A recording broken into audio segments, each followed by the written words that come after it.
Last chance इसलिए है कि पहले तो तालिबान की लड़ाई अमेरिका के साथ थी। अब अमेरिका भी चला गया, नेटो फोर्सेस भी चली गईं, तो अब पूरे अफ़गानिस्तान पर उनका कब्ज़ा है। अब अफ़गानिस्तान के लोग जो हैं वो पीस और सिक्योरिटी चाहते हैं, और पीस और सिक्योरिटी लेके आना अब तालिबान की ज़िम्मेदारी है। और अगर वो इस ज़िम्मेदारी को पूरा नहीं करेंगे तो फिर मायूसी फैलेगी। तो मेरे ख्याल में वो अमेरिका और नेटो के साथ तो लड़ सकते हैं, लेकिन अपने ही लोग अगर मायूस हो जाएं तो इस मायूसी के साथ लड़ना उनके लिए बड़ा मुश्किल होगा। ये जो अल्फाज आपने सुने, ये पाकिस्तान के मशहूर पत्रकार हामिद मीर के हैं। हामिद मीर अफगानिस्तान के नब्ज की अच्छी पकड़ रखते हैं और उनका ये कहना है कि तालिबान के लिए सरकार चलाने का ये मौका अंतिम मौका साबित हो सकता है। एक बार फिर सुनिए उन्होंने कर्नल दानवीर के साथ एक्सक्लूसिव बातचीत में क्या कहा। लास्ट चांस इसलिए है कि पहले तो तालिबान की लड़ाई अमेरिका के साथ थी।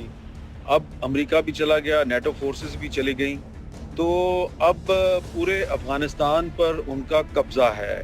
अब अफ़गानिस्तान के लोग जो हैं वो पीस और सिक्योरिटी चाहते हैं, और पीस और सिक्योरिटी लेके आना अब तालिबान की ज़िम्मेदारी है।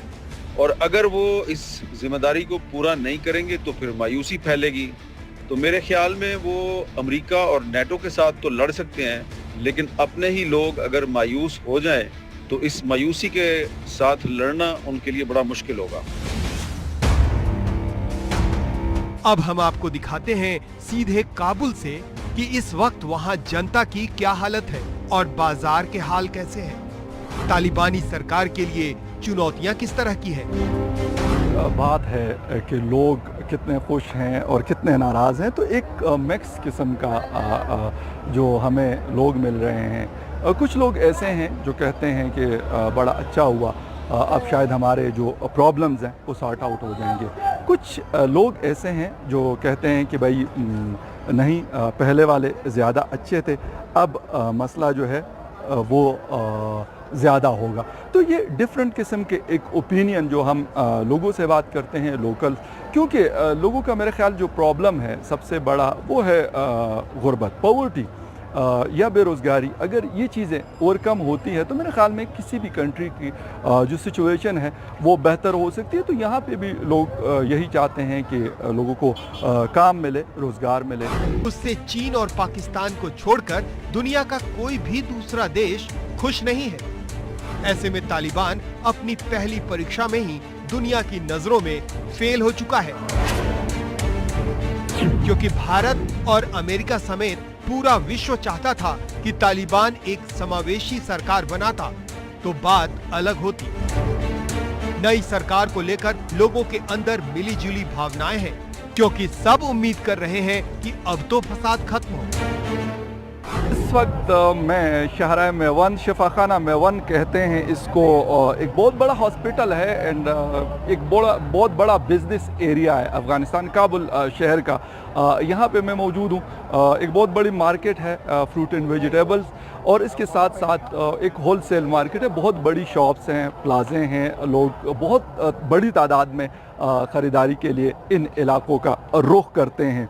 और एक सुबह से यहाँ पे बड़ी रौनक शुरू होती है, और शाम ढलते ही, क्योंकि काबुल एक ऐसा शहर है कि सुबह जल्दी खुलता है और शाम को ये जल्दी जैसे ही मगरिब होती है तो तकरीबन उसके आधे घंटे के बाद आपको काबुल जो है वो बंद हो जाता है, शॉप्स जो है वो बंद हो जाती है। लेकिन जो मेडिसिन की शॉप्स हैं, फार्मेसी है या फिर रेस्टोरेंट्स हैं, तो वो ओपन रहते हैं।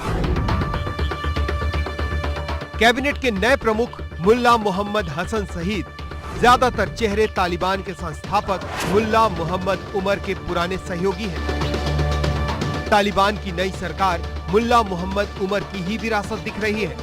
तालिबान कैबिनेट में 33 मंत्री हैं, जिनमें से 2 उप प्रधानमंत्री और 5 उप मंत्री हैं।